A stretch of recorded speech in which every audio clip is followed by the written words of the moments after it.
Boss in the Sauce Show. Boss in the Sauce Show. Boss in the Sauce Show. Boss in the Sauce Show. Here we go.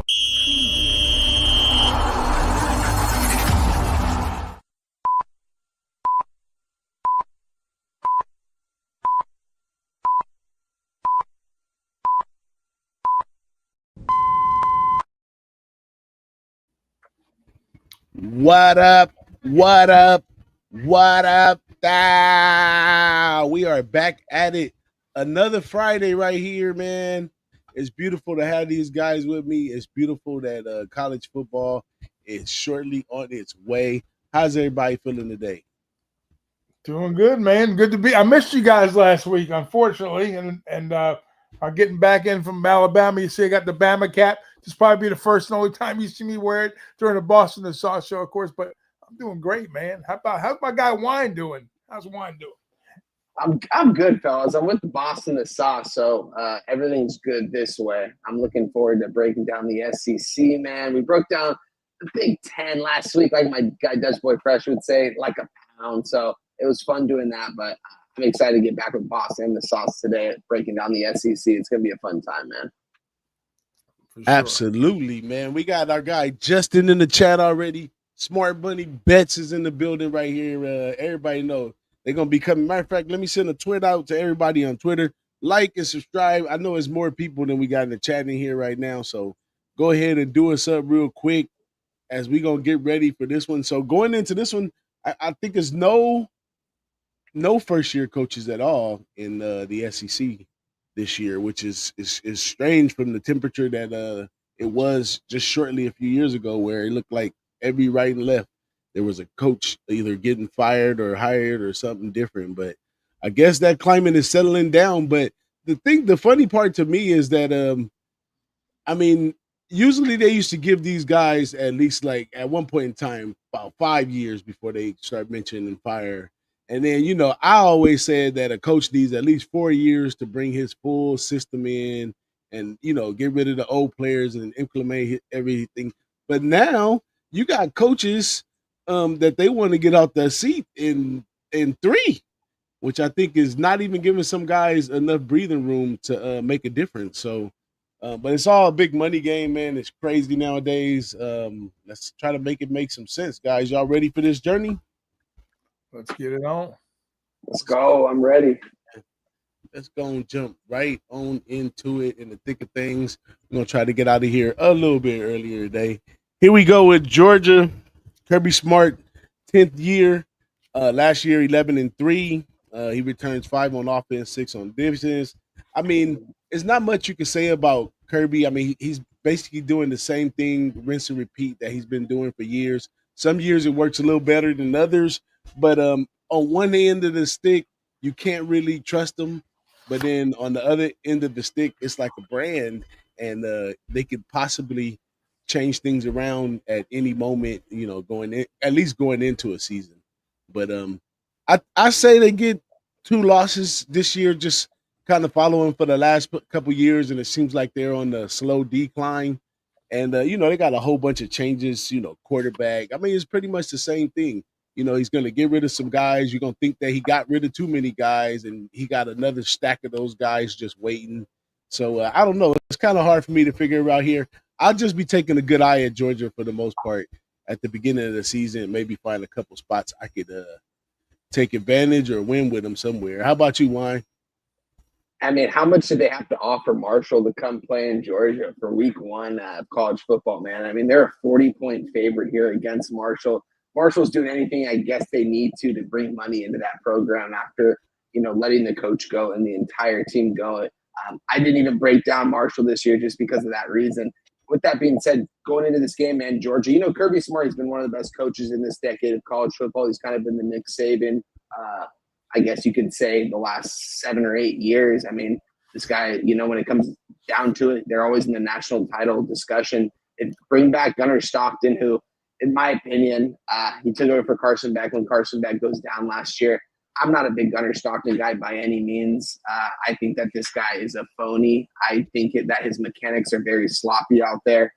If he worked on this offseason, which I think he most likely did, he got some good NIL money. But this guy doesn't impress me when I look at the tape. But it's still Georgia at the end of the day, and I know they're going to win big-time football games.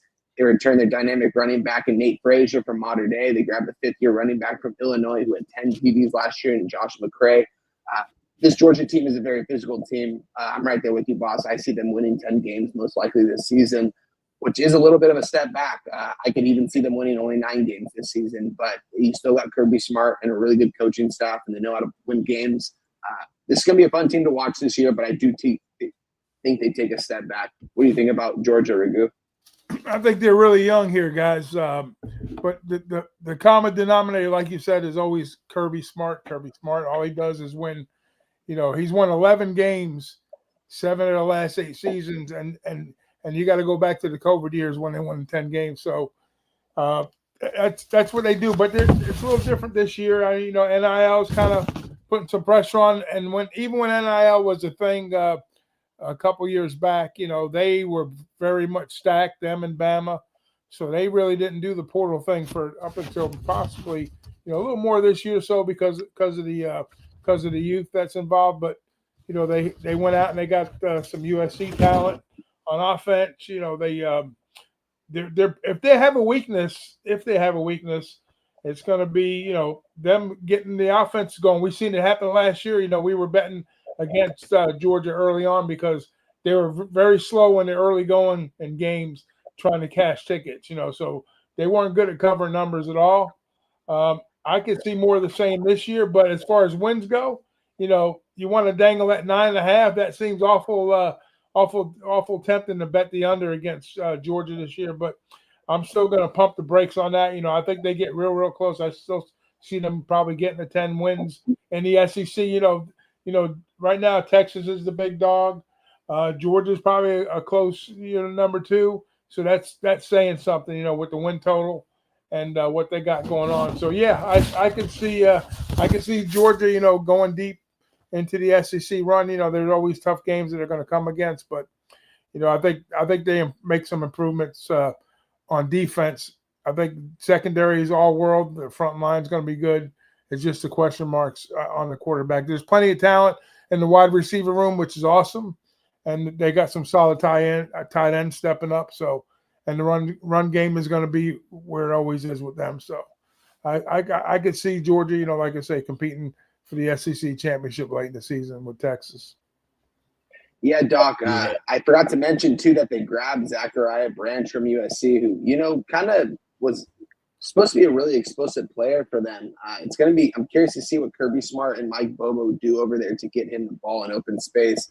And they also grabbed that defensive edge guy from Army who had 8.5 sacks last year. Yeah. So that's going to be, I think, a problem. I think Kirby Smart and Glenn Schumann saw this guy and were like, wow, this guy could be a star. I mean, I know the Army and SEC are 2 different conferences, but they saw something into this guy thinking that because he's going to be the starter over there. But it's going to be a fun Georgia team.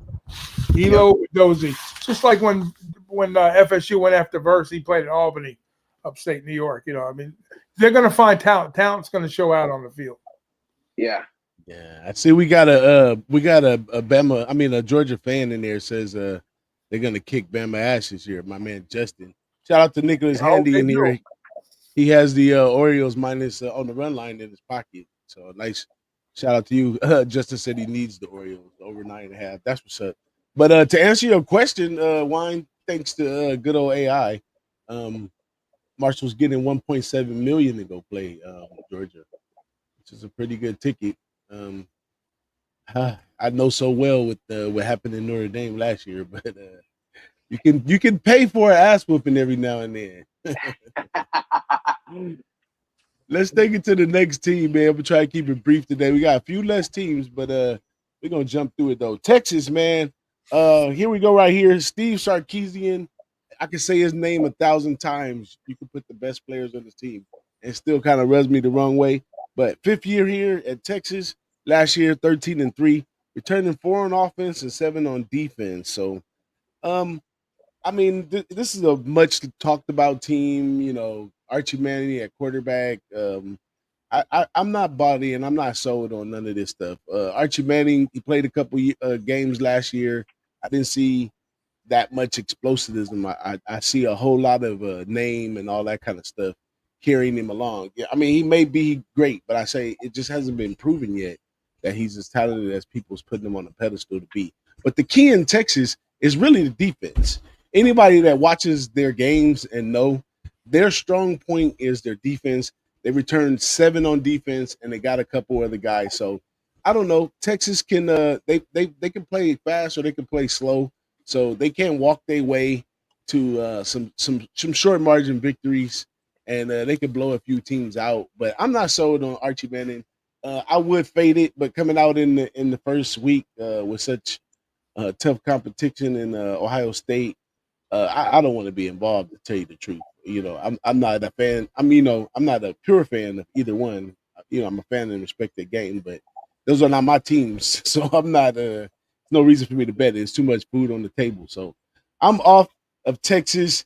I will be looking for points to fade Texas, but I'm gonna be watching those games to see how good that defense plays and see how well Archie Manning handles taking over the team.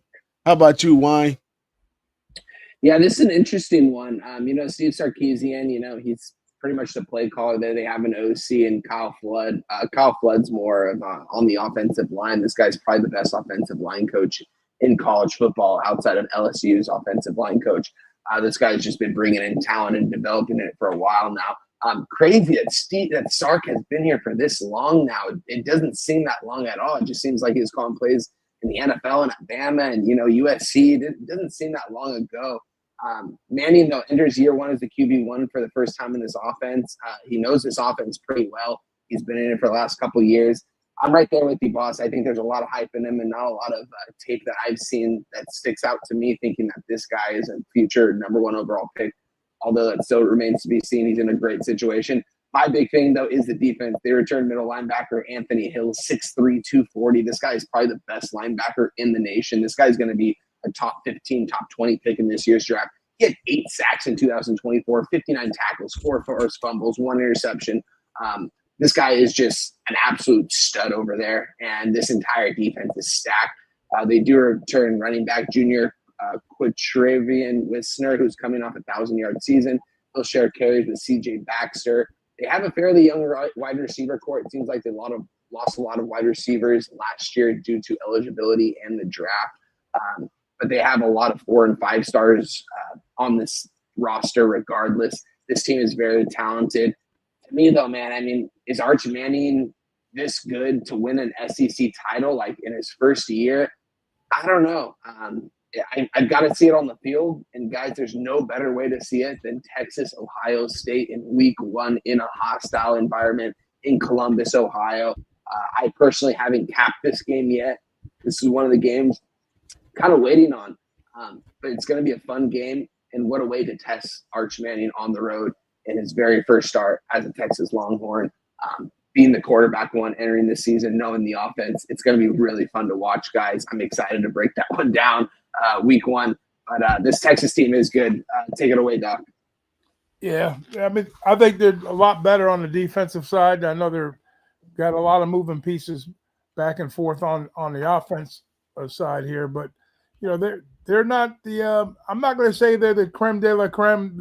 They are on paper, but what they put on the field early on, they have had their offensive struggles, believe it or not, but defensively they seem to make the right plays at the right time. This team here, so yeah, there's a lot of hype. Hype sells tickets, hype sells views, that type of thing. But I'm curious to see what Arch brings.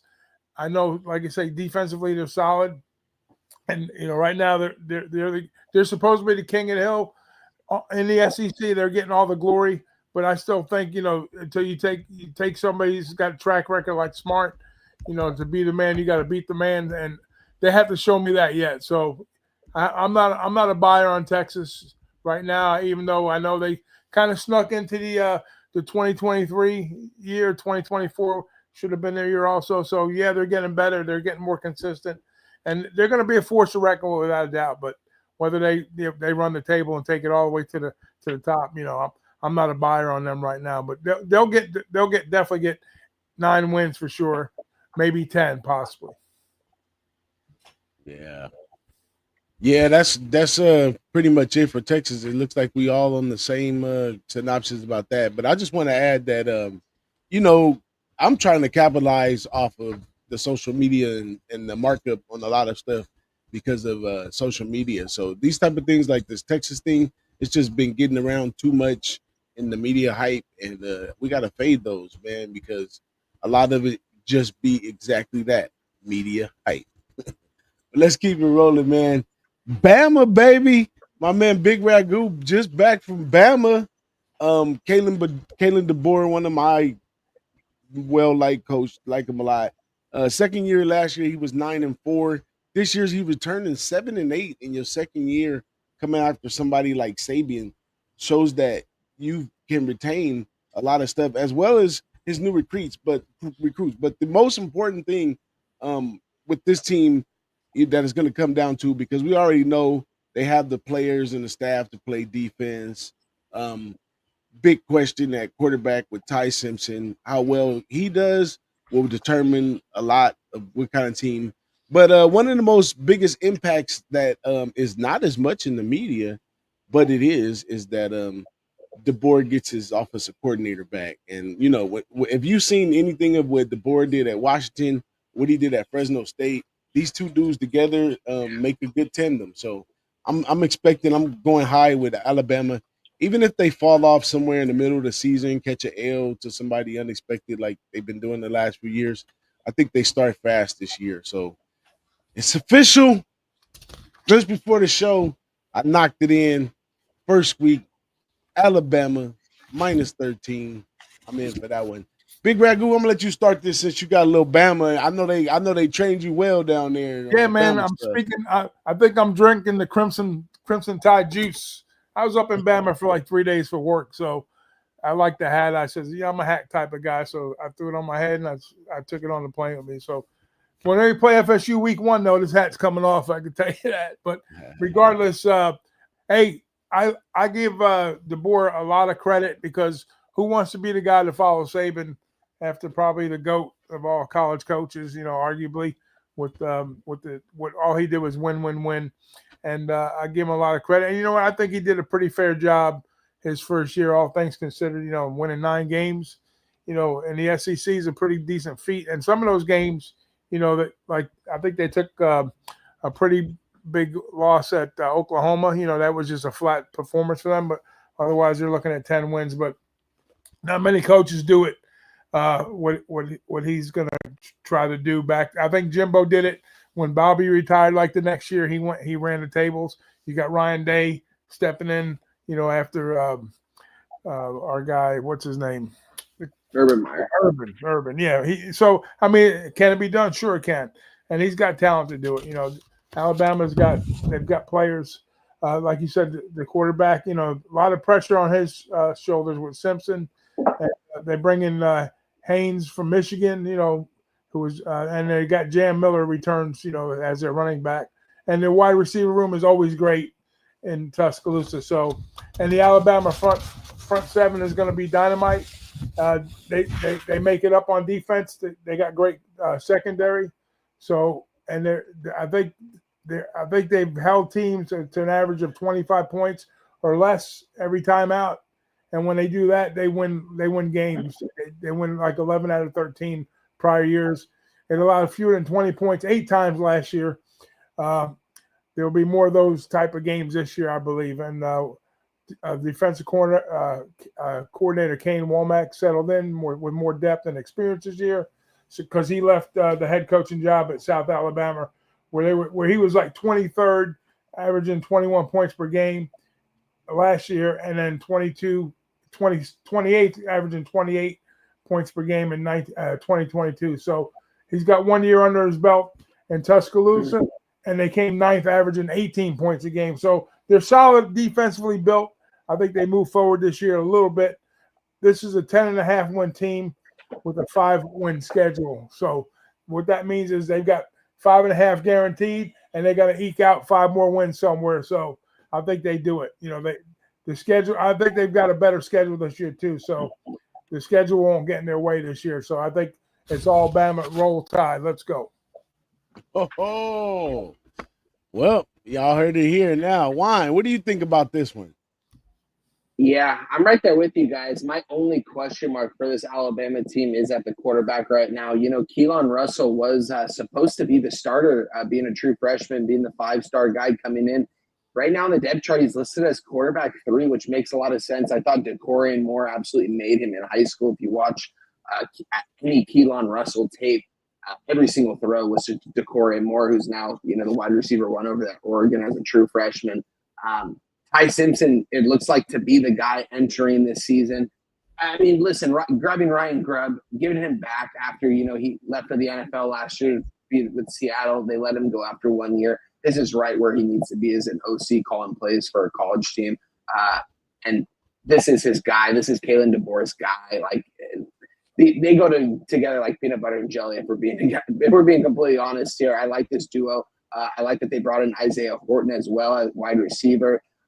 Not to mention this defense, man. I mean, these 2 cornerbacks right here going into the season, this might not just be the best dynamic, the best 2 sets of cornerbacks in the SEC, but in the nation. Damani Jackson and Xavier Brown are both going to most likely go in the top 3 rounds in this year's draft. These guys are solid lockdown corners that probably could have left for the NFL this last year, but came back this season. Watch out for these 2. Also, look out for Caden Proctor, who's a potential first-round draft pick. Their left tackle over there protecting Ty Simpson. I like this offensive line. This offensive line looks really good. They do return both of their edge rushers, who are both very versatile in Quay Russell and LT Overton. Both these guys are absolute freaks of natures coming off the defensive line for them. Watch out for those guys this season. This is going to be a fun team. I think Alabama only gets better with Ryan Grubb being the play caller here. My only question, guys, is the quarterback. Is Ty Simpson actually ready to be quarterback 1 in the SEC? It's crazy because these last 2 teams we've talked about in Texas and Alabama, these are 2 of the best teams in the SEC, but yet we have quarterbacks that have very limited experience, that haven't played a lot of snaps here, and they're going to be playing in some big-time football. I feel like competition's only getting better. And these guys don't have a lot of experience. So it's going to be interesting to see what they do there. If Ty Simpson can be an NFL-type quarterback, you know, and not even that, just be a good, efficient quarterback for this Alabama team. I think Alabama could do really well this year because they have talent everywhere. They grabbed so many good recruits this last season. Jackson Lloyd over there at the right tackle position. This guy was one of the best offensive linemen in high school football last year. You got to grab a guy like Latsier Brooks, slot receiver, true freshman 5-star guy. This guy's very fast. This guy might get a lot of playing time. It's just Ryan Williams is right there. You know, Ryan Williams is the best receiver in the nation outside of Jeremiah. So it's going to be fun to see, man. I'm looking forward to watching Alabama play this year. It's just the quarterback position. Yeah, all Simpson doesn't have to do is mess it up. That's it. You know, we've seen it happen year in year. I know Saban's gone, but how many times have we seen mediocre quarterbacks win the big games and move on in Alabama? So if they keep that tradition going, they'll be okay. Oh yeah, what is it? The top 3 or the top 5 teams ranked?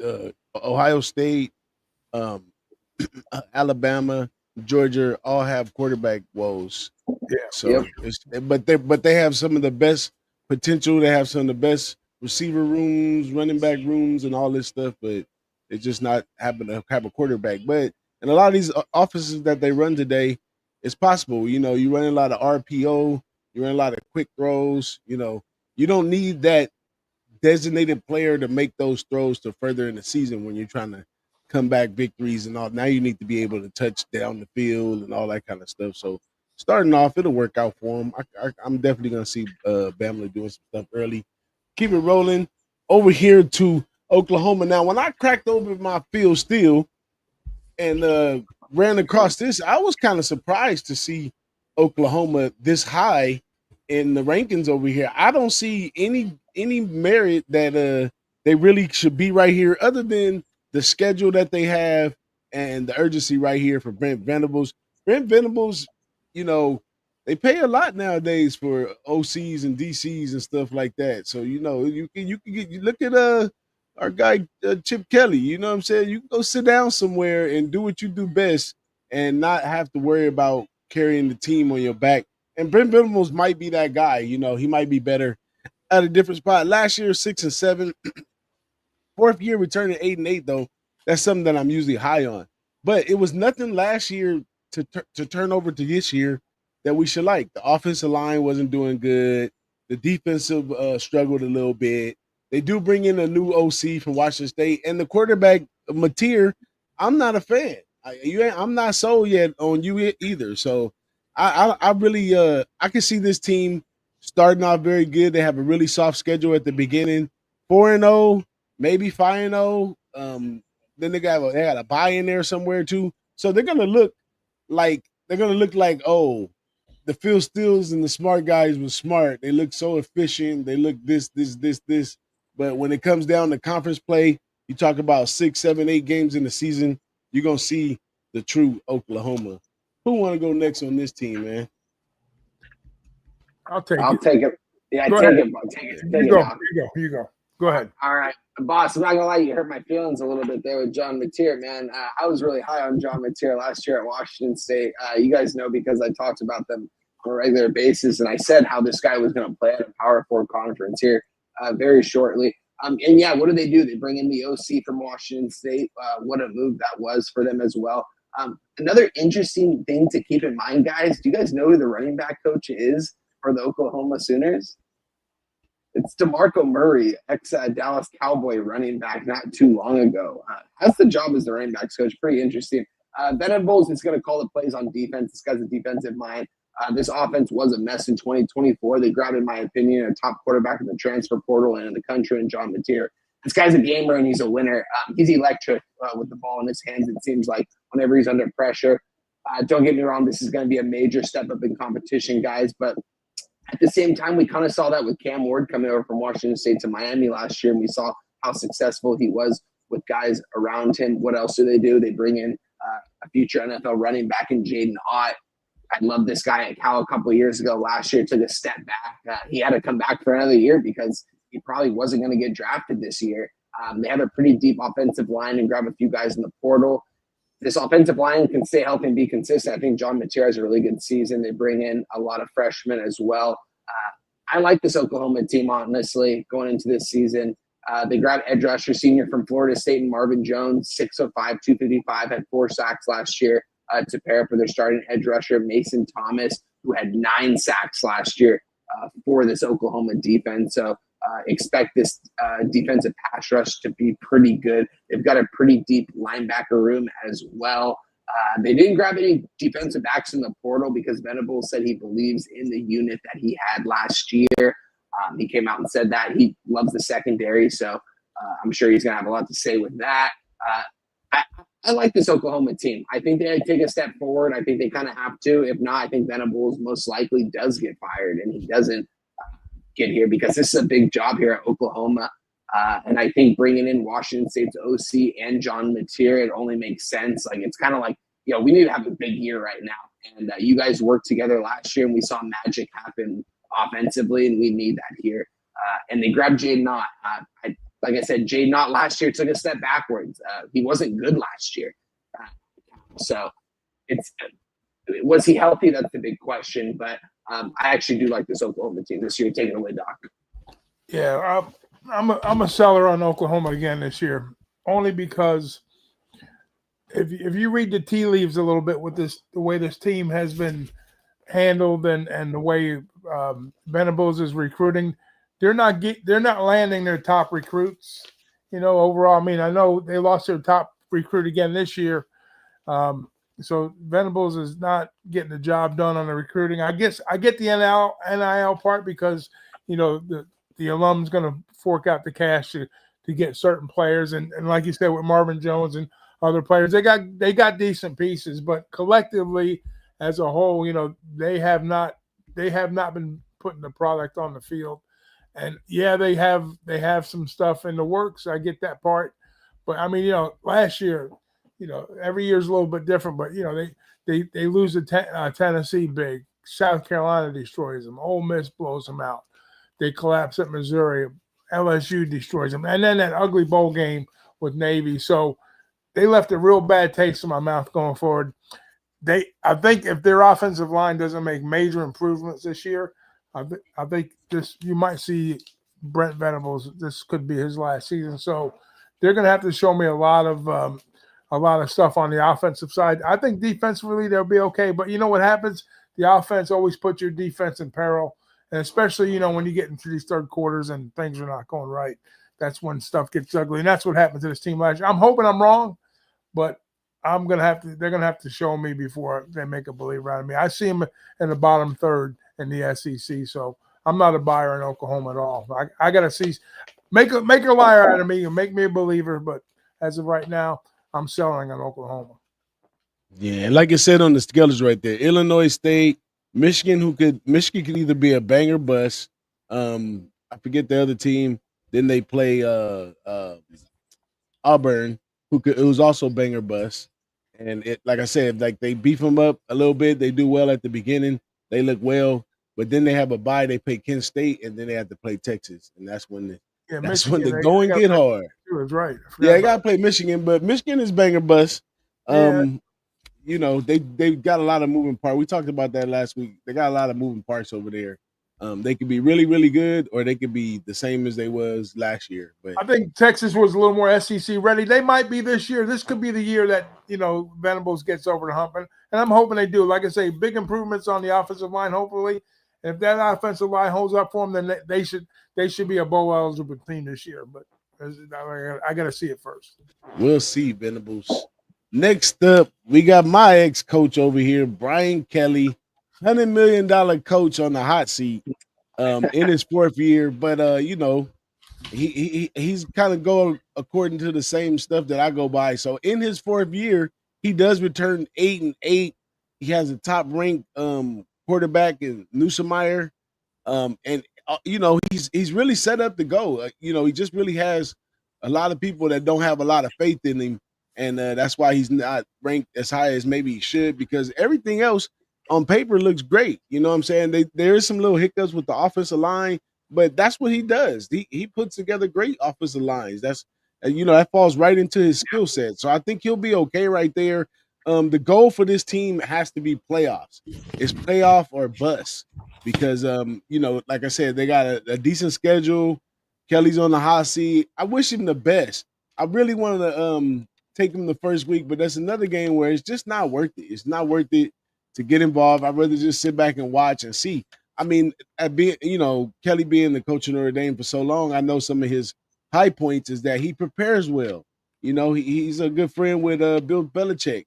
They go through all the small details and they try to tighten up everything. So he's a good guy for coming out first game, but he just doesn't stand up long distance. He makes mistakes, kind of steps over his own feet at sometimes. But it'd be great if Kelly, if he can get back on the saddle, he'll be proving a lot of people wrong. Because remember, his whole thing was at Notre Dame, he wasn't allowed to get the players that he wanted to get.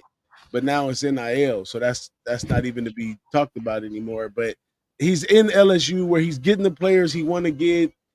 And only thing he's done so far that was either a bit impressive or follows that line is that he beat Alabama. So his next goal should be at least to get to the playoffs. But I don't know. They got this high and mighty LSU thing where every good coach over there, they won a championship within their first 4 years. I mean, come on, guys. It's NIL. Players are transferring like crazy. Sometimes it's just hot. It's hotter than it was back then. But, yeah, man, that's how I feel about LSU. Just a team I wish him the best, but I'm going to watch him from afar. I know his tendencies. If I find he's, giving too much or getting too much as far as the line during the season, then I'll jump on it. Take it away, Wine. Yeah, I'm going to make this one short and sweet. Yeah, I'm just not a big Brian Kelly now at this age in college football. I think this might be it for him, honestly. I'm on Clemson in a big way here in week one when they face off in Death Valley. Like it's going to be a crazy environment out there in Clemson. And I don't know. Brian Kelly has every NIL donor, everything at his disposal. This is one of the most talented rosters we may ever see in college football going into this year. And we know Brian Kelly, you already mentioned it, boss. He knows how to work the offensive line. That's why we see offensive linemen from him just get drafted in these top couple rounds every year. Doesn't matter if they have experience or not. Last year, they had the best offensive line in college football last year, mostly because of him. He knows how to work that offensive line. Garrett Nussmeier, I have some question marks about him. I don't know if he's really going to be an NFL-type quarterback. I know going into this season, he has a lot of hype going into this year. They paid him a lot of money to pretty much stay. If he would have left for the NFL, I don't know how much money. I don't know how he probably would have went like 5th or 6th round. But this guy doesn't really impress me too much. They've got so much talent. It doesn't. I don't know. It doesn't. I like Blake Baker too. Calling the plays over on the defensive side. This guy's one of the best defensive coordinators in college football. They do return wide receiver Aaron Anderson, who had 885 yards last year as a slot receiver, really quick with the ball in his hands. They grab a big body wide receiver who can work vertically down the field. In Oklahoma transfer Nick Anderson, 6'4", 210. This guy's a handful. I mean, Nussmeier has everything at his disposal. The offensive line is a question mark, but it really isn't, because we know Brian Kelly's going to have that unit ready to go by week 1. I just think the line's very telling. An SEC team against an ACC team in week 1 on the road. Clemson's a clear-cut better team here and probably better coached, and I think that they do take care of business in that game 1. We saw LSU drop week 1. Was it to USC? I think last year. I think that's what it was. Yeah, I think they do it. I think it was USC. I think they do it again, and I think Brian Kelly, this is it for him. Don't get me wrong. If they beat Clemson in week 1, the sky's the limit for this team. If they prove to me that they can beat Clemson, this might be the best team in all of college football, because the roster definitely shows it. They've got so many guys everywhere, offensively and defensively. It's almost not fair. So shout out to them, and shout out to Brian Kelly, because he knows how to recruit, and bringing in Blake Baker from the Zoo last year was definitely a big upgrade to their defense. So I like LSU from a roster standpoint. I don't know. I just think the time is near for Brian Kelly, and this year's not going to go as planned, and they might win 8 or 9 games, but it might not be enough to get into a college football playoff. Doc, take it away. Yeah, there's no question that Kelly knows how to put an offense on the field. I mean, look what he did with Jaden Daniels, Nussmeier last year. Best offensive line in football, in college football last year, as far as keeping their quarterbacks upright. They don't give up a lot of sacks. And they just get the job done. Their biggest question mark year after year is always, and they're known, LSU is known for cornerbacks, secondaries. That's what they call them. It's everything in front of them. That's where they go wrong. Even with Kelly coming, it's just been an enigma for this football team. And, and they went out, and like you said, they went out and spent money. They went out and got the guys. They got Peyton from Florida State. They went out and spent the money. There's no excuse for them this year. This is year number 4 for Kelly. He's 0-3 in season openers. Could go 0-4 again here, but I think running wise, quarterback wise, wide receiver room, the whole 9, everything, offensive line is all the stars are lined up for LSU this year. If he doesn't get the job done, like his seat's starting to get warm. But like DJ says, normally you got to give these guys 4 or 5 years. Everybody's getting impatient nowadays, so we'll see. I think this first game is a marquee matchup for them, and if they get the W here, I'm with you, Juan. I think they're very I'm not gonna say underrated team, but people will start paying attention to them. Normally with LSU, you have it early in the season; they're like ranked in the teens, and then usually around when week 5, 6, they're like in the single digits. We're looking at 6, 7, 8. Ranking 5, something like that. But if they win early on, I think they slide up the ladder a lot quicker here. Yeah, that might be a good play for a dog. Whenever they catching points, it might be a good bet. Certain teams are that way. Certain teams, LSU is definitely one of those teams. Yeah, especially early, because there's so many question marks. We destroyed overs with them when Jaden Daniels was quarterback. Yeah. And then last year, the books kind of, they know that people are going to be on these overs and whatnot, even though, Nussmeier's coming in and he had, 4,000 yards or whatever he put out.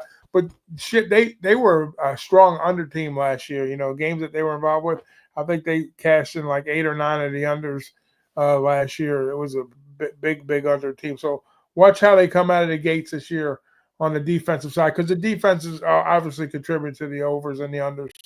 But last year, like I say, the books that made the adjustments, people got to the window betting overs with them, and they lost their ass if you bet LSU over last year. So that's going to be a thing to watch this year again.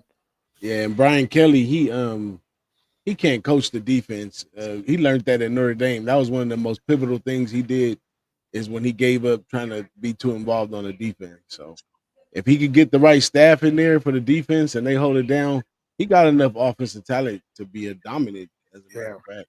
But yeah, like I said, we'll have to see about Kelly. But my man Justin says he's gonna be cheeks this year.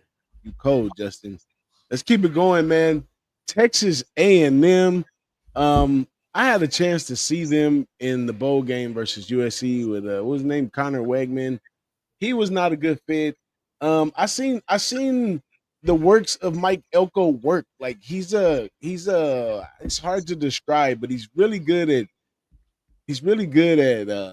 organizing the team and moving things in the right direction. So he has those capabilities, but I don't think he might not be that guy for Texas A&M. This job may be too big. He might be another one of those guys that'll do better being an OC or DC or some type of assistant in the organization, because he's so skillful at covering both sides of the ball, covering different strategies. But I seen him give up a huge lead to USC, but that was pure talent. The one talent just outbeat the other talent. It had nothing to do with what he had put down. What he had put down that actually worked. But he's got a whole bunch of holes. He's Swiss cheese over here when it comes to the balancing of the team. So I don't trust this team far as I could throw them. They don't really got a lot of emotion going on. This is the second year here. Last year 8-5. I mean, this organization is one of those organizations that 8, 9, 10 wins a year, you get to keep your job. Elko, man, right here, I really respect him as a coach. He has Marcel Reed. They saying he's a guy for the next 2 years because he had a little success, last year. I don't get it. I don't see how does that become long term or anything like that. But so it's just so many questions out on Texas A&M. I don't even want to waste people's time to keep dragging it out. Who's next? Yeah, it's going to be a grind offense for this team. They're built to run the ball. If they get over 170 yards a game, they win football games. I see more of the same for this time with Wegman. I don't know. I just and Elko with the way he's kind of built this football program. I think if they win 8 games, like you said, I'd be surprised. He'll probably keep his job here. I don't think he's on a hot seat right away. They're going to give him some time. He's alma mater. He's coaching his team. It's only his second year, so I don't think the seat's getting warm for him right now. They're going to give him a little bit of time. They know he's dealing with Jimbo's ashes right now, more or less, and all the money they burnt on him. And they had the highest NIL program in college football, when Jimbo left. So they're going to give this guy a few more years to kind of work things out. I think they're still trying to figure things out too. So 8 wins would be a strong number for this team this year, but I don't see him eclipsing 8 wins. I can see him being bowl eligible, winning 6 games, maybe 7, but 8's going to be a tall order in my book. I'm right there with you guys. I mean, Marcel Reed, he's going to enter this year as the QB1 for the first time. It's funny when you guys brought up Connor Wigman. I was like, where the heck did Connor Wigman go? He's competing for the starting job at Houston right now. Crazy. He's not even QB1 right now with all the talent that he had. But yeah, Marcel Reed's going to be the QB1 this year. They've got a pretty deep offensive line, one of the best in the SEC and in the nation. They returned redshirt senior Le'Veon Moss, you know what I mean? He's a do-it-all back that gets involved in the receiving game as well. They grabbed KC Concepcion, who can do it with the ball in his hand. Really became over from NC State.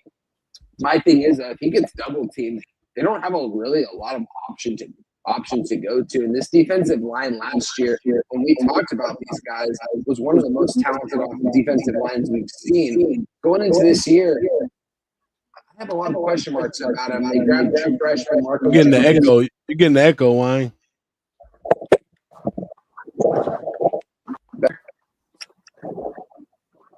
Echo? No echo so far. All right, I'm good. Marco Jones, this guy's 6'5", 250, true freshman coming into this year, 5-star guy. He looks very fluid and athletic in the spring game. He had 5 sacks in the spring game, guys. This guy might be a problem coming off the edge as a year one type of guy, but at the same time, it is going to be some SEC talent that he is going to be facing against. They also returned their cornerback one and Will Lee. This guy's 6'3", 190. We talked about this guy a lot last year. Very good lockdown cornerback one. I think this thing's going to be good in the run game, but I just question the wide receiving room and the depth that they have. And if Marcel can't make the big-time throws and he's forced to run, the SEC is too good. They will stop him. They won't let him go for more than 50 rushing yards if he tries to. He needs to make some plays with his arm, and I had question marks about that with this guy, but I don't have any questions about the running game with him and Le'Veon Moss. It's just, can this team win 8 games? Sure, I have them around 7 or 8 wins, but I won't take too much more time because I'm not high on Texas A&M. Me either. Let's keep it moving, man. Shout out to the chat for hanging in there with us. Justin, Nicholas, y'all know who you are. Let's keep it going. Let's move on to a more team right here that I actually want to buy on this team right here. So Billy and Napier, one of the guys I have a lot of respect for. Everything he do, like he came to this team, he changed the whole temperature. He wanted to change the way they walk, the way they talk. Took a little while. He got to curse a couple people out, whole bunch of stuff, and he's still here. 4th year right here. He's returning 8 on offense, 7 on defense. Last year he went 8-5. DJ Lagway, possible Heisman candidate. I get it, but I'm not 100% sold on DJ. But he should do well enough for Napier's system. Offensive defensive line, saying it could be one of the best defensive line he had in a while. Offensive line is gives Napier a lot of tools. He's a guy that can hit, running the ball, throwing the ball, all kinds of things. I'm getting a feedback. Billy Napier, man, that's my guy. This is my dark horse in the SEC right here. Even though they have a really tough they have a really tough schedule overall, and not enough home games. So, I'm all over Billy Napier. I had to mute your mic, Wine. That's coming from you. But that's all I got on this one. Ragu, take it away. Yeah, so I know you and I both big Napier guys, and last year was kind of a slower start, but Langway, he wasn't perfect, but he was a true freshman. I think he's when he stepped in for Mertz when he went down, and he showed a lot of upside. So I think this year he takes a step forward. And the number 2 guy they bring in is Harrison Bailey, which we talked about him a few years back. He spent some time at UNLV and a season at Louisville, so he's not a bad guy to have on the bench. He's got some experience, but he's not going to be. That's for sure. But the Gators, I think they take a step forward this year. I really do. I think offensively, they finished up like 15 in the SEC, which is not a great number, but they had some pretty good losses. They allowed 123 points in 3 games and losses against Miami, Texas, and A&M. So I think they get a big improve. Now, once again, they got a guy that we all know and familiar. He's going to be all SEC player, 274-pounder, Tyreek Sapp. He's going to be the big guy, the big edge guy, and we all know who his pops is, Warren Sapp. So look for big things on the edge. Gators always have a big edge guy. And I think they're going to be a nice team this year. I really do. I think they step up. They'll probably be an 8-9 win team, possibly. If they get 9, I'd be happy. But I say more like 8 wins for the Gators. So I think they'll step up and they'll be playing late. Whether they compete for it, I doubt, but I think they get the wins. I'm going to cut out really quick, boss. Bring me back in when I hop backstage. I'm going to reset my computer. I don't know what's going on. Go for it. Do what you got to do. Let's go. Keep it going right here. Yeah, that's about the best dark horse, because some of those teams that we mentioned, I don't really agree with them. I see more, even though it is a rough schedule, but I see more possibilities out of Napier moving on up than a lot of those other coaches, especially Yeah, like they got good special teams too. Florida, they got a great kicking game. You know, they'll be in a lot of games late. You know, they always got to play Georgia. They always got they always got the tough schedule. But you know, once you get above you get above Texas, you get above Bama, you get above Georgia, you know, then everybody starts kind of blending in. But Florida's like going to be right there in the middle. You know, they're not the lower tier team. They're going to be a mid-tier team. You know, they got to play Georgia, you know, and Jacksonville, and then they play LSU on the road, and then they play A&M, which, you know, I think that could be a winnable game for them. And then, you know, the 50-50 games are going to be Miami, which they get back on the schedule this year, which I like. Ole Miss, Tennessee, Texas. Everybody's high on Texas, but they got Florida playing tough with Texas. So that tells me, you know, we're pretty much right on the nose with Texas because of their youth. And, you know, they'll have some cupcake games with LIU, USF, and Mississippi State. Although USF can give Florida a chance, you know, a little bit of a scare every now and then, it seems like, you know, early on, but then things settle down for them and then they come back and win big. So I like the Gators this year to get about 7-8 wins. Let's give it a try, Ryan. Man. A lot better. All right, sweet. Yeah, sorry about that, guys. That's wild. Yeah.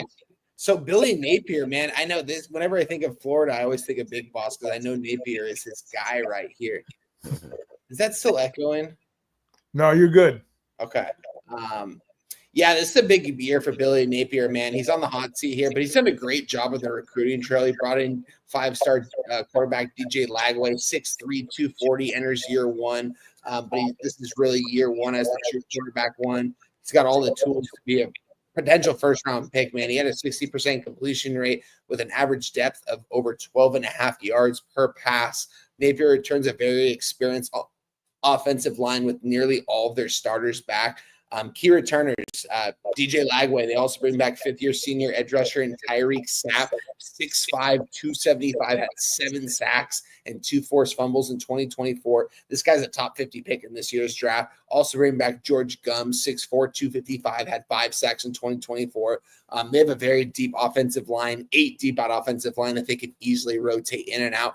I really like this Florida program. What do? They go out and grab a pass catcher in J. Michael Sturdivant from UCLA. This guy went to UCLA from Cal. This guy's a dynamic athlete.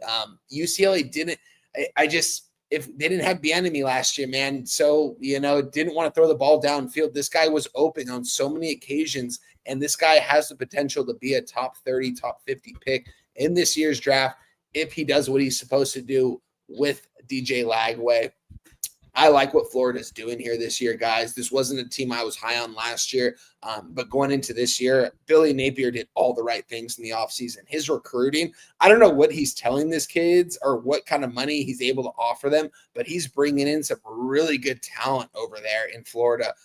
I like everything Napier's doing. It's just, can he go out there and coach and win these big-time games in big-time SEC play? That's going to be the biggest question mark here, guys, but I like Florida going into the season. I do think that this is one of the better teams in the SEC. And from the public standpoint, I don't really think everyone's taking note of this. I think people still kind of think Florida's Florida, you know? So it's going to be a fun year, I think, for Billy Napier. Yeah, buddy. So let's keep it going to the next team. I'm trying to speed this up a little bit, fellas. We're going down to we got a couple more heavy hitters, and then we're gonna kind of go through them kind of fast. But shout out to my guy T in the chat. He said I texted you Wine Neto's school. Yeah, I said on Jimmy's show today, I said that Zach Neto was or it's Tyreek Skubal was Zach Neto's son, and Zach Neto took him deep once again today. So shout out to the Angels for the lead over Skubal right now. But continue, boss. Sorry for interrupting. Way to get him. No, that's good news. We love that. We love that here all the time. But I think that's you, Big Ragu, with the I put you on mute and the echo stopped. You did? You let me come back out. I'll come back in. Okay. I'm gonna start this one right here. We're going to Ole Miss, man. Yeah. I hate to do it. Kids at home, cover your ears because DJ Big Boss got something bad to say. Yep. Lane, I don't even want to waste my time with Lane Kiffin no year. Last year he had one of the best teams he could ever put together.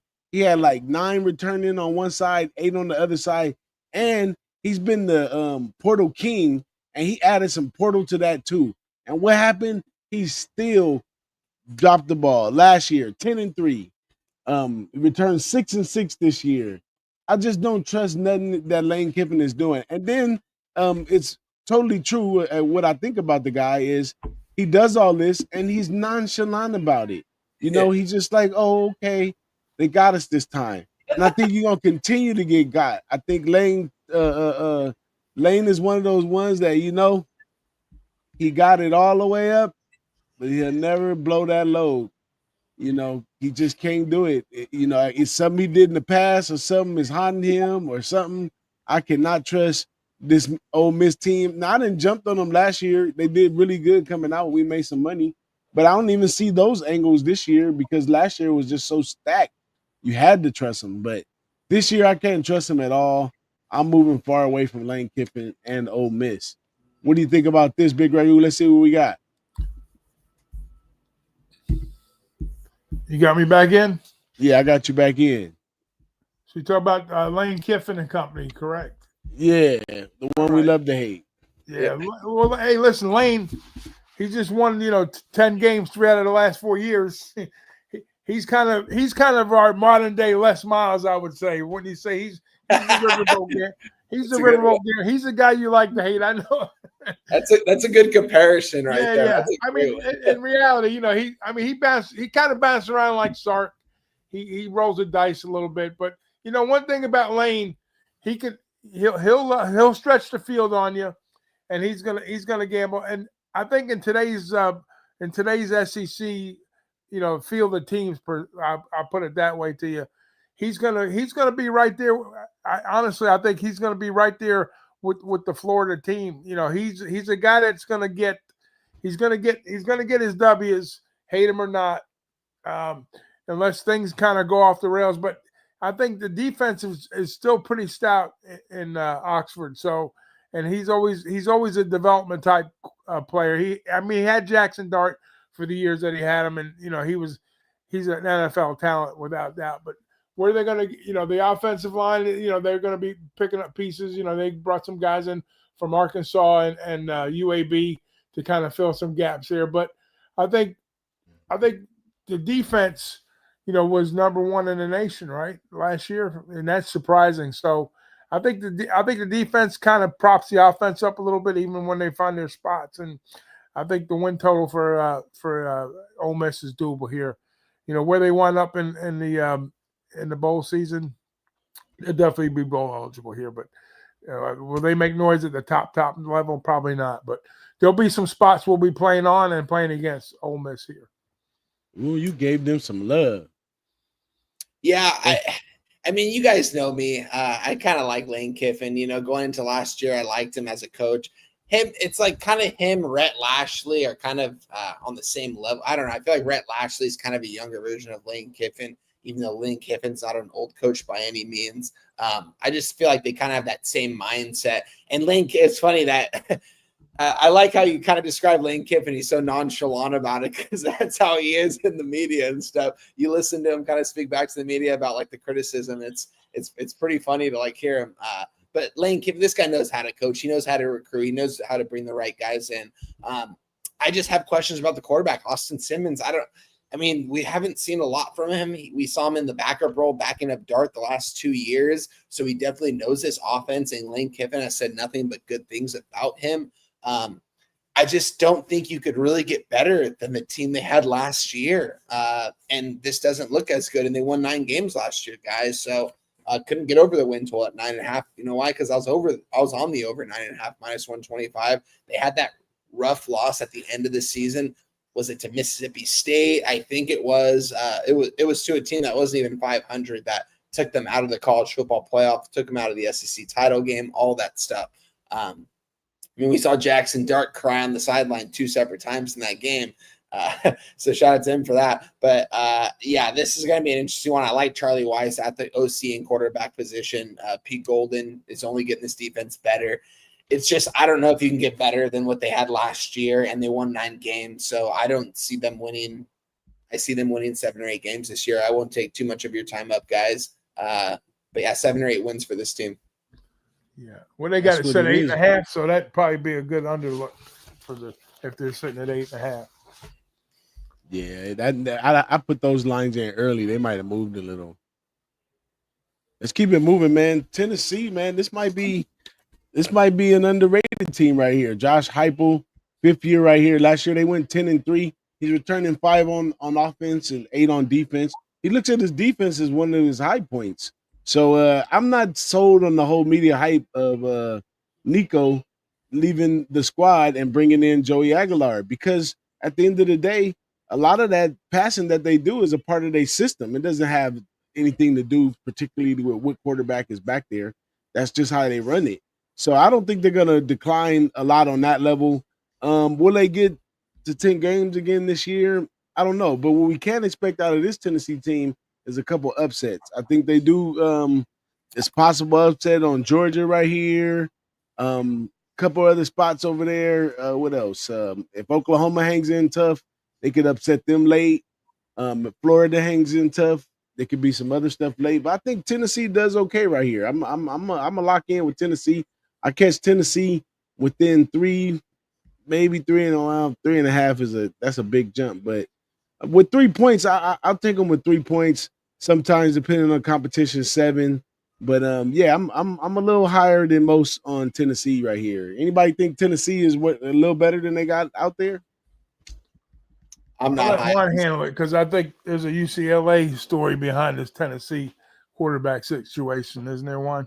Yeah, this is I mean, Tennessee I have a lot of question marks about this team. Last year, guys, funny note, I didn't bet one Tennessee game. It wasn't a team I really dived too deep into.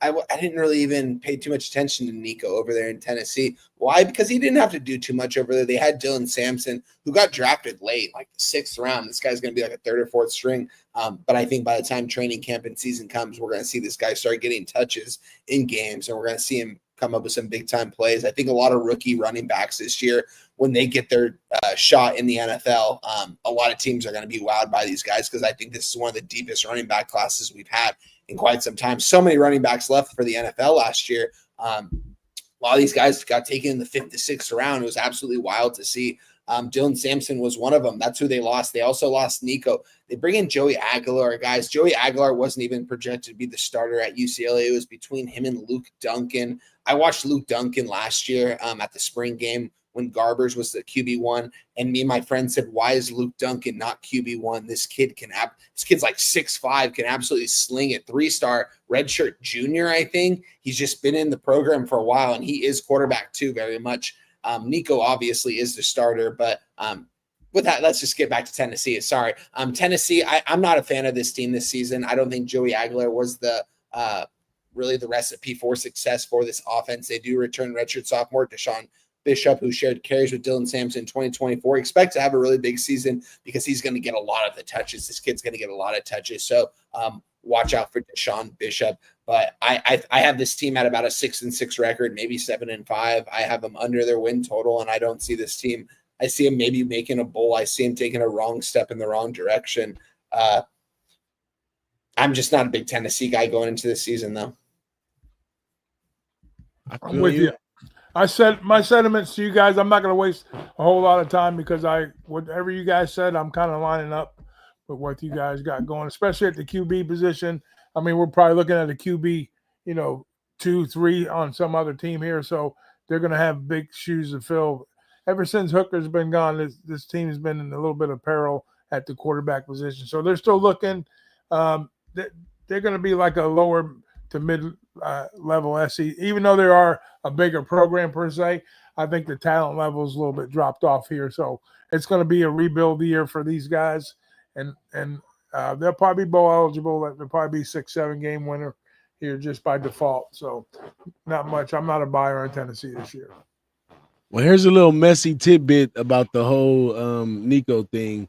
So Nico initially signed a 4-year deal for $8 million NIL deal. So apparently he wanted to increase it and wanted to go up to about $4 million just for the 2025 season. And he was supposed to get $2.4 million. So he decided to be a holdout because he wasn't getting what he wanted, and he went over to UCLA. I mean, for a guy that's sports bet for so many years, me and Ragu, all the work we put together and the stuff we did, it's sad to see money come between the success of teams and the players' career. This is sickening. Yeah. That, and I've even heard that it's getting to the point where they have a lot of players that's like, so what if I go to the NFL? I'm already 4 or 5 million up just from playing college football. So I don't know. It's a good thing and it's a sad thing at the same time. But let's keep it moving though.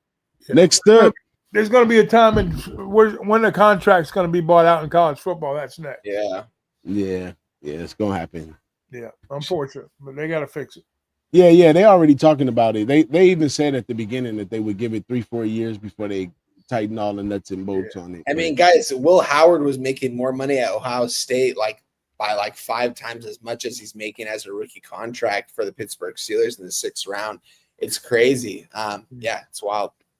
Yeah, and I heard a lot of this stuff firsthand from some of them guys and that stuff.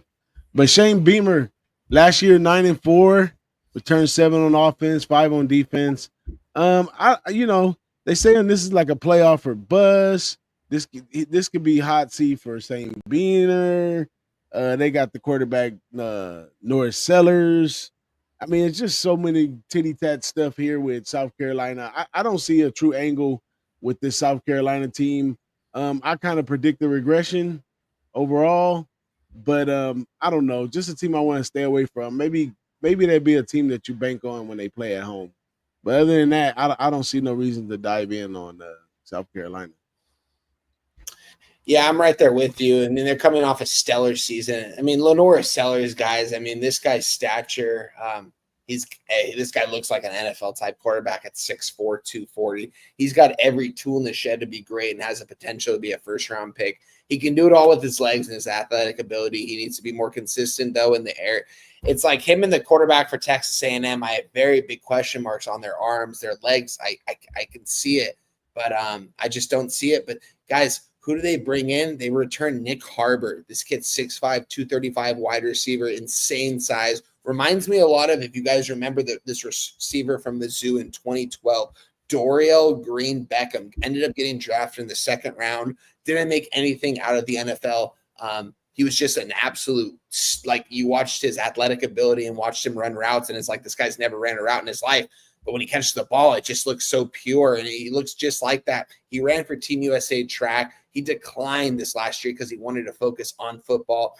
He's getting a lot of looks from the NFL this year. I know my guy Moose Money is high on this guy. He thinks that if this guy just gets the ball in his hands, this guy can get easily over 1,000 yards this season.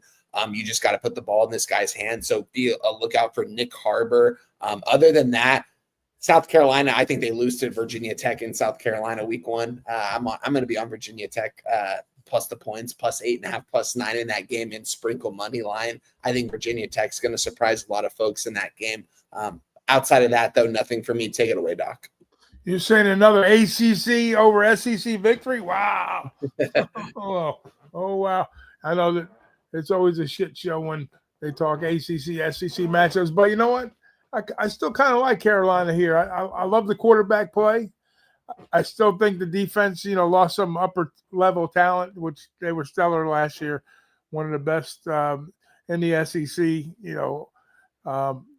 top ranked defense. I still think they'll still hold it down defensively. And what I think is favorable for them, they even though it is an SEC schedule, I think they have one of the lighter SEC schedules in conference play. So I think they get a couple victories here, and I'm kind of a buyer. I'm probably a buyer, especially in the dog roll here for South Carolina. So just kind of watch them early on and how they come out of the gates, and then when they play the top teams, if they're catching, some high single digits, maybe lower doubles, which remains to be seen what the odds makers put out on them now. But I still think they can compete, top 3rd talent in the SEC because of schedule. So spot play on the Gamecocks this season for me. Yeah, I like that. Shout out to the chat, my man Andrew G. Nasty Nate showed up. Let's keep it moving. This is probably one of the last few teams that we can probably go through because the rest of them we can probably speed through. But Auburn right here, Hugh Freeze, 3rd year, last year 5-7, returns 9 on offense, 6 on defense. Schedule is looking good for a 3rd year. all signs are pointing up for Hugh Freeze. But the mess that they did over here with Harson, he caught the tail end of that. He might get a lane this year to probably be like most improved or something over here in the SEC. How far he goes, I don't know. But guess what? The work is laid out on the table in week 1. They play Baylor. If he does not get past Baylor, cancel Christmas. But if he gets past Baylor, we might be looking at another Auburn team. It's going to be funny how a lot of these teams after week 1, we're going to look at them a whole nother lens or something. But I see a lot of positives going over here on the offensive side of the ball. The quarterback still to be totally proven, but the defense is getting a lot of people back. The offense is getting a lot of people back. They should be decent in the trenches. Of course, big brother Alabama probably still thump them. But they do better maybe than they did last year. Last year, 5-7. I can see them winning 7 or 8 games, maybe even 10 on surprise. But I'm backing Hugh Freeze this year. Take it away, Doc. I got nothing on Auburn. Nothing on Auburn. Huh? Well, I know there's a lot of hype surrounding the former Oklahoma top recruit Arnold Jackson. Yeah, they said he's got good legs. He threw 12 TDs against 3 picks last season, so I guess it wasn't enough. But the Arnold is going to be the guy, from what I hear, and then they bring over Georgia Tech a stud receiver, Eric Singleton, supposed to be really good, and Horatio Fields from Wake. So they get a couple ACC replants coming over to help things out for them. And defensively, they've had some problems on third downs, and they didn't, create a whole lot of turnover. So last year was kind of a shit show for Hugh Freeze. Second out, we figured he'd take a step forward, which he didn't. I thought he took a step backwards, so the season was kind of a washout for him. But DJ likes him. I think we might see some spot plays for these teams here. And then this kid Kalen Harris, he's supposed to be a really good safety. He's going to be a statistical superstar, they say. So watch out for the secondary for Auburn here. They said they've kind of stepped up the secondary, so that was a big issue for them. So they got the season set at 6.5. Like DJ say, going to Baylor is going to be a key. And then they got Ball State and then South Alabama and Mercer. So that's 3 wins right there.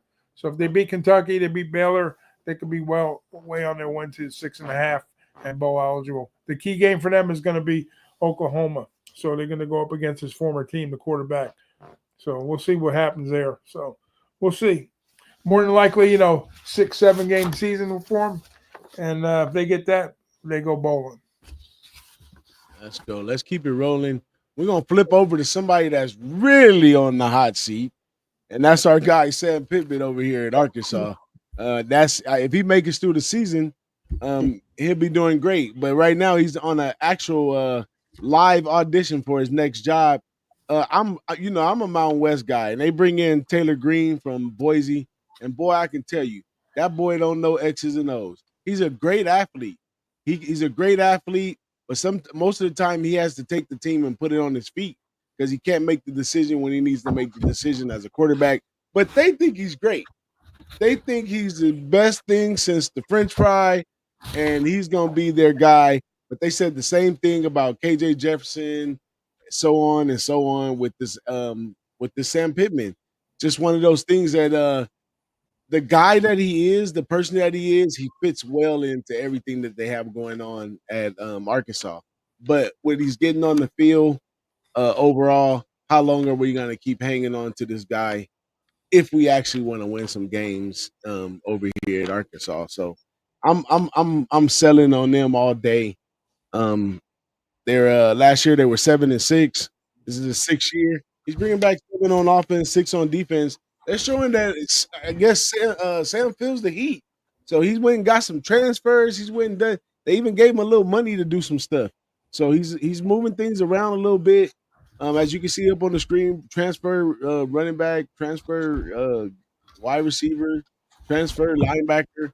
He's just taking everything he can in like last desperation, which that's not good. We haven't seen that save anybody so far since they've been doing this whole transfer thing. That it has, if Lane couldn't do it, no one can. But that's where I'm at with Arkansas. What you got on Arkansas, Wine? Yeah, Sam Pittman's definitely on the hot seat, guys. But I mean, he's coming off a 6-6 season at Arkansas. I think that's actually a success. I think if you're an Arkansas fan, you can't be happy, but you can't necessarily be mad. I mean, has Arkansas ever been in a national championship discussion since we've been talking college football? I don't. They just really haven't. They've never really been there. It's been quite some time, and I think Sam Pittman's doing everything he can. He's got Bobby Petrino calling plays. Travis Williams calling the plays on defense. I mean, we all know Travis Williams. I mean, I remember watching him play defensive back in the day. This guy was a stud. Key returners, they bring back fifth-year senior and Taylon Green. I mean, we know what he can do with the ball in his hands. Just can he pass well? I like that they brought back Braylon Russell, 6'1", 245. This guy was listed last year at 6'2", 265. I guess he lost an inch and pounds. But I guess this last offseason, he really took that upon himself to lose a bunch of weight. This guy, watch out for this guy, Braylon Russell. This guy might be an all SEC type running back. He's got the potential. He's got the size. I think this guy could have a big year. But Arkansas as a whole, I have them as about a 7-5, 6-6 record, maybe nothing more than 7 wins, which is good. I think solid for Arkansas in the SEC. It's a competitive conference. They've got to win their out-of-conference games, obviously, and I think they can shock some people at home. We know how crazy and rowdy it gets at Arkansas. I mean, it's a hostile environment by all means. So they might get some wins there at home. They might upset a team or two this year at home. Other than that, I got nothing on this Arkansas team. Take it away, Doc. They did. Last year they did the same thing. They were a very upset-minded team early on in the season. They had a ton of great wide receivers, which some of those guys are, they're gone. And this thing, funny thing, DJ, this team's peppered with a lot of your Mountain West guys. They bring in a guy named Raylan Sharp from Fresno State to kind of replace some of the guys, the talent they lost to NFL and portal guys, and then they got a guy. Carmona Fernando. He's a second year. He's a redshirt junior. He's a 325-pound offensive lineman that they've kind of built their offensive line around. And they bring in Corey Robinson from Georgia Tech, which I'm a big Brent Key guy and the way he runs his offensive line. So they've got some talent up front to put behind this kid Green. And they say the wide receiver room is pretty stout. So we'll see what they do offensively.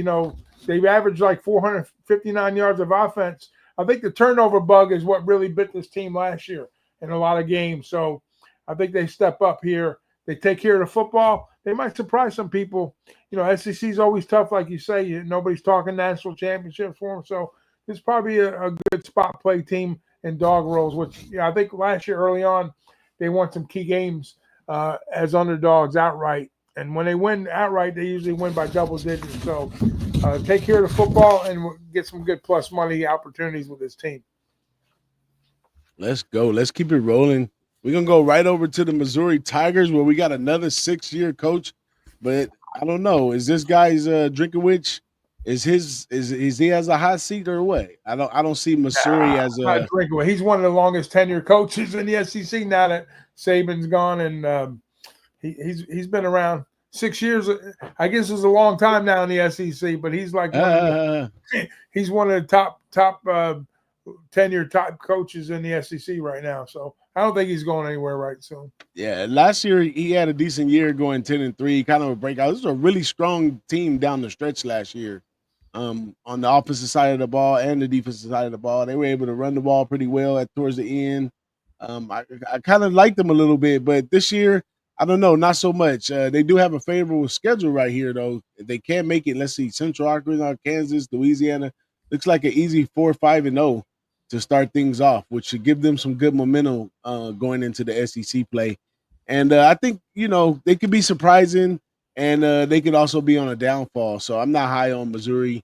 I haven't seen anything and nothing that I've been looking up that alerts anything to bet on them. So no angles on Drinkowicz and Missouri in this 6 year. What you think, Big Ragu?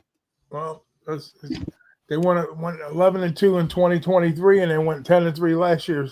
In the last 2 years, the only team that had more wins in the SEC than them is Georgia. So, I mean, I get it. You know, they don't. When you think of Missouri, you're not thinking of world beaters as far as them going out and taking people down. But you know, they play solid defense and they win football games. So it's been a winning formula for Drinkowitz. It's kind of hard not to like what they're doing, but then again, you know, they're not drawing a whole lot of attention. And they were talking, you know, late in the season, they were talking college football. If they beat, you know, I remember we were in Vegas and I said, you know, they were playing Georgia that week. I said, if Missouri takes on Georgia, they're looking at playing for the SEC championship. So that's how close they came last year. But you know, they were really good. They're a really solid football team. So until they do something different, I'm going to be a buyer on Missouri here in this spot. So how many games they win, I can't tell you, but there'll be opportunities to bet on and then to play against Missouri. So I like what Coach Drink does. He's a winner.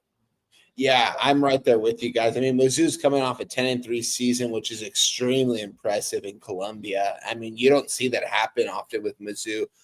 They attacked the transfer portal really hard. They grabbed Bea Priola, the 6-year transfer quarterback from Penn State, who was almost expected to start last year. He was in that competition with their guy over there that's supposed to be a first-round draft pick. They lose a couple offensive linemen to the NFL, but they also grab a couple fifth, sixth-year seniors. They grab a lot of wide receivers with a lot of experience outside the Power Four conference. I won't speak too much on this, but they also grabbed a running back from Louisiana Monroe as a freshman last year at 1,300 yards and 13 touchdowns. Watch out for him this year. It looks like this Mizzou team really hit the portal hard outside the Power Four conference. So we're going to see if these guys can compete at the SEC level. But you can't doubt what Mizzou is doing over there. I mean, Drinkwitz has this program. I mean, you can't fire him after this year, despite what happens. I mean, this team probably, I'm going to guess 7-5, but like, you can't really expect much out of Mizzou in the SEC. That's it for me. Yeah, they might be susceptible to the run. That's the only weakness they would have on the defense. This is a team that you might be able to run the ball upon, you know, and if you do, you know, they'll be beatable in that regard. But I like the way you ended it off at the end, Wine. Let's keep it going though. Now this one right here, we might have a little Cinderella right here. What Clark Lee has been doing with Vanderbilt has been really good, and it's not like they, you know, on their way to the playoffs for them, but they're way more relevant than they've been in a long time. They're going back with Pavia. He's a playmaker, natural born playmaker. Not too much, not too strong, not too fast, arm not too long. Nothing in there but pure heart of a champion. And he's built a lot around him. Clark Lee's going to his 5th year right here. Last year they were 7-6, but he's returning 9 on offense, 8 on defense with his playmaker quarterback. I'm not saying that he's gonna go to the playoffs this year, but hey, some of you big SEC teams, y'all better come strapped up and ready to play when you play against Vanderbilt. That goes to everybody else. They got to play too. Do not take these guys for granted.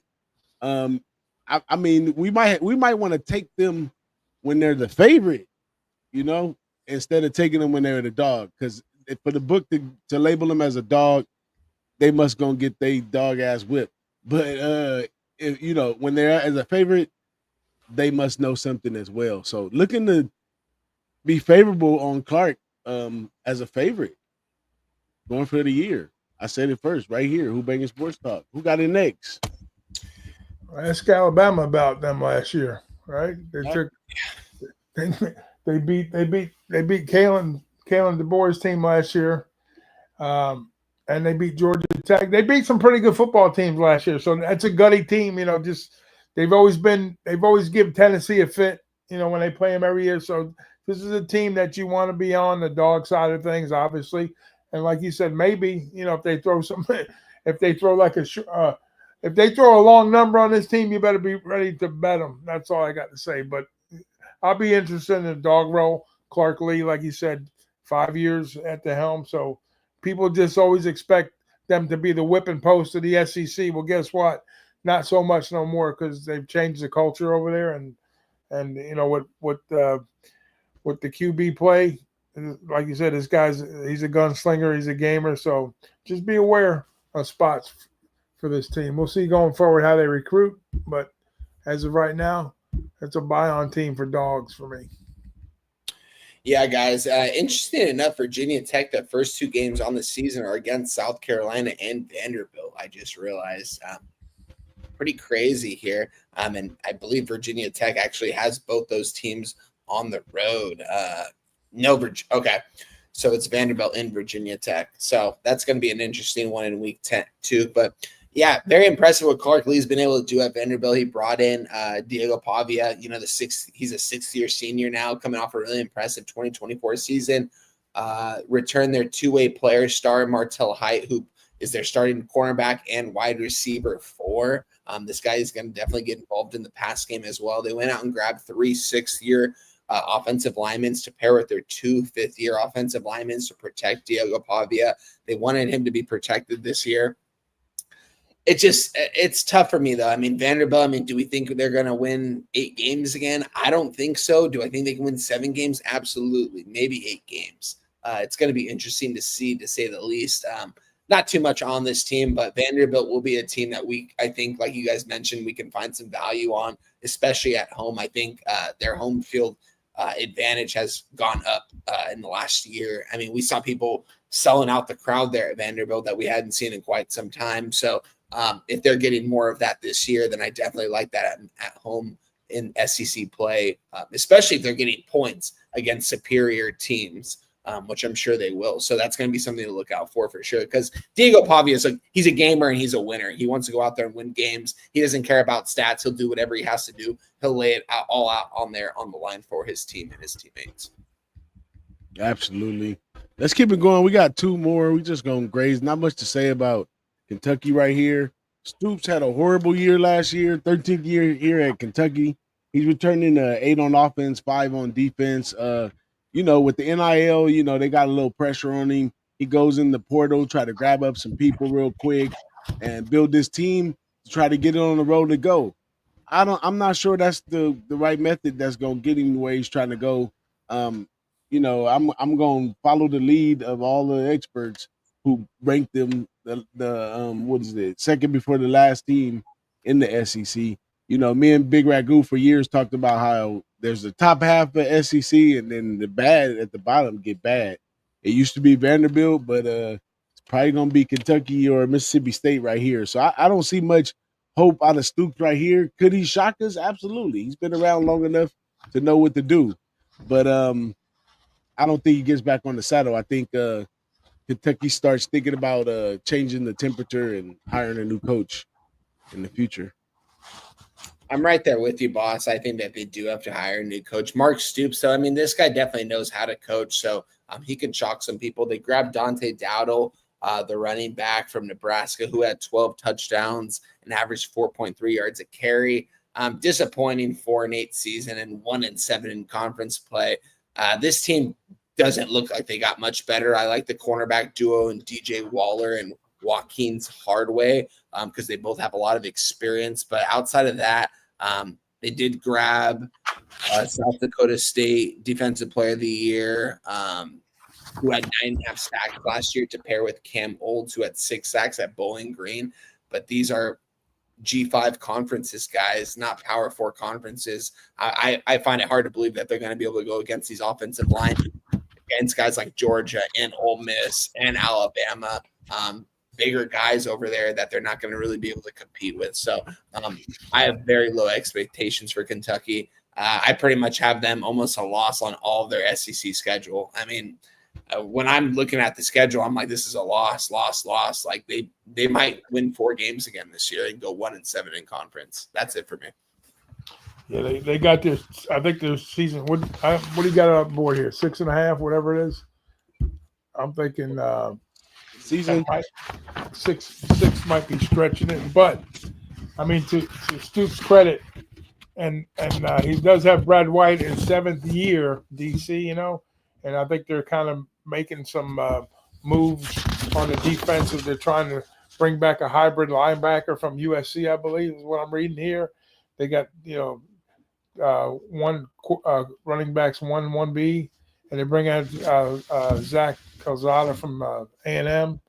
You know, even though he hasn't played in a bit, you know, he's got some SEC experience. So they're trying to patchwork this team just to kind of hold on to kind of, you know, ever since Will Levis is gone, they've been searching for that next big quarterback, and they've been snooping around. They do have a pretty decent wide receiver crew, you know, with some Alabama talent there, and Dane Key that had left and went to Nebraska. Now I guess they got Marion Brown's gone to LSU, so they said that they have improved. I don't see how, but they say they have. But we'll see. I think they're going to be. I think it'll be a low key offense with some scheming defensive is what I'm reading. Some schemes on the defensive side at linebacker and corners and whatnot. So they're going to mix it up. They're going to try to do some stuff different this year because last year was kind of a disaster for them. I see them making a little bit of improvement here, but not much. Which leads us to our last and final team, Mississippi State. Last year, 2-10, which is where I think Kentucky probably ended up this year. But I think Mississippi State takes a step up. You know, you can only go so far down before you decide to get up. They're looking much better as far as the players they got on the field right here. This is Jeff Lebby's second year here. He's returning 9 on offense, 7 on defense. He's had them for a while. He's been able to get in their heads a little bit. He brings in a couple transfers here and there. I think the guy got it going on. He's on the right path. Now, you are playing in one of the tough conferences, and on top of that, you do pitch a unfavorable schedule for the year. But I think they topped last year's 2 wins. I got them at a solid 4 wins. Yeah, it's tough for me here, guys. I mean, I like everything that Jeff Lebby's been doing over there. He's the play caller. I mean, he's kind of the do-it-all guy over there. He knows how to run an offense. He's been efficient at doing that. It was a big job taking over at Mississippi State, guys. This is a job where he pretty much taken to get fired. I mean, either turn the program around completely or get fired. It's kind of sad to say it because it's an SEC program, you know, but it's a very tough job because it's the bottom job in the SEC, if we're being honest here. I don't have a lot to say about this team. They did grab a couple guys in the transfer portal that I do like. They bring in an entire new defensive line through the portal that are all 5th, 6th year guys. They grab East Mississippi State safety community, East Mississippi Community College safety, who was the number 2 ranked JUCO portal in the player in the portal. He was at Bama his freshman year where he played in 6 games, got into some trouble, ended up going to the JUCO route for a year, got it turned around, and this kid looks like he could be the real deal. I mean, I know he's just played at a CC, but he played 6 games at Alabama University. This kid's got the talent. It's just if he can put it all out on the field. I don't even have his name written down, which is crazy. I just have it East Mississippi Community College safety.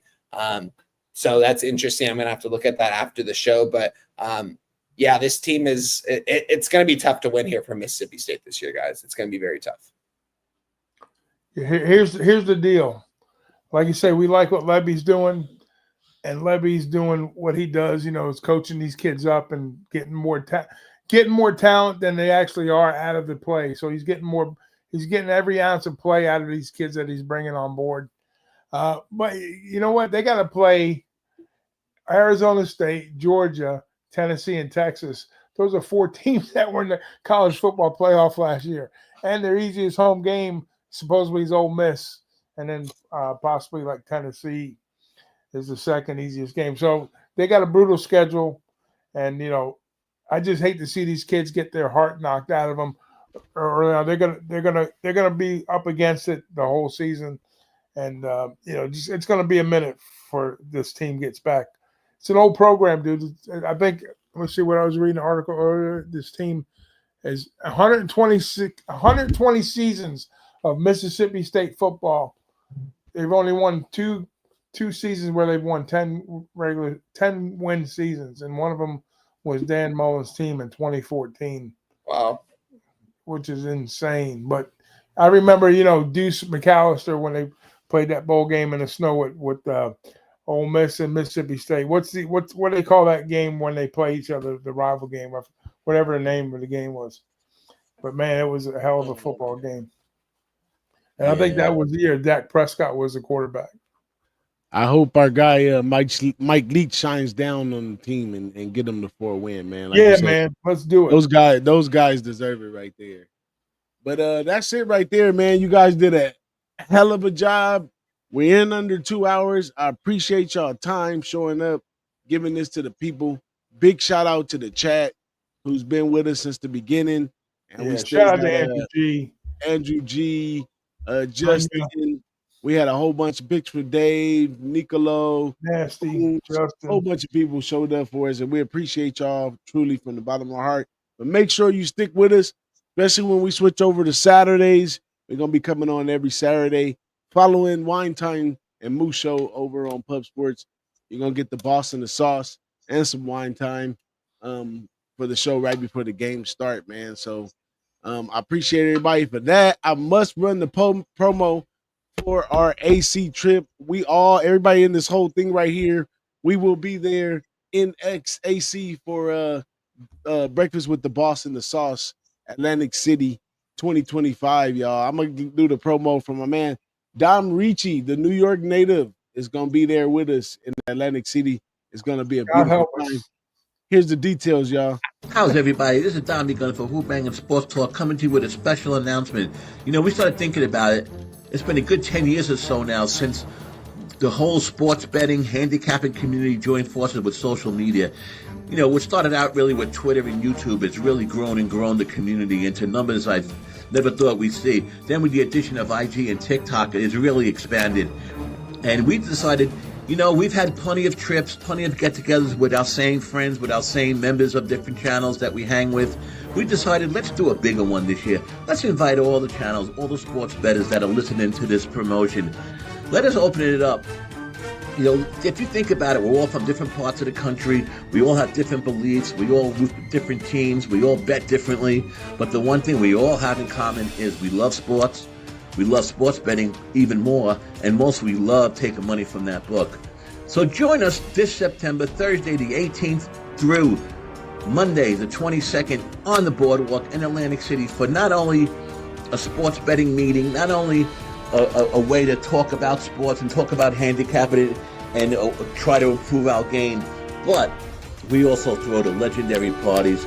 We have different events that are going to be going on, live events, our live shows that if you like to participate in, you can. We're also going to be doing giveaways. We're going to be doing contests. More and more will be announced as it gets closer to September. And in true fashion, Who-Bangin style, no one's going home empty-handed. If you come for 1 night, 2 nights, 3 nights, 4 nights, you're going home with something. We put together a commemorative gift bag just so you can, a remembrance for the first, and I say the first of many, annual Who-Bangin Sports Talk Extravaganza. So email me, and that's Dom, DOMRICI 57, the number is 57 at Gmail, and I'll answer any questions you have. Anything I can help you out with, I'll be glad to. But hopefully you guys could all make it, and hope to see you there.